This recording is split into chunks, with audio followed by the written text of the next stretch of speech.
Hello! So, ito yung activity ni Yuwa kagabi. Matching the letters. So, this is the page 1. This is the page 2. And then, may page 3 din tayo. And after that, per letter kami. So, A muna ang activity niya.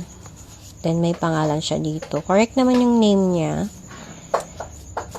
And, ito, find and color the letter A. So, very good naman siya dito, no guys? So, lahat naman ng letter A na sagot niya, na color niya. And then, nag-trace kami ng letter A.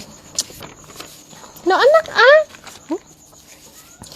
Then, this is a small letter A. And, nag-color din kami para hindi siya mangabit sa kakasusulat. And, meron din kaming nails. So, yun ang activity namin kagabi. Thank you!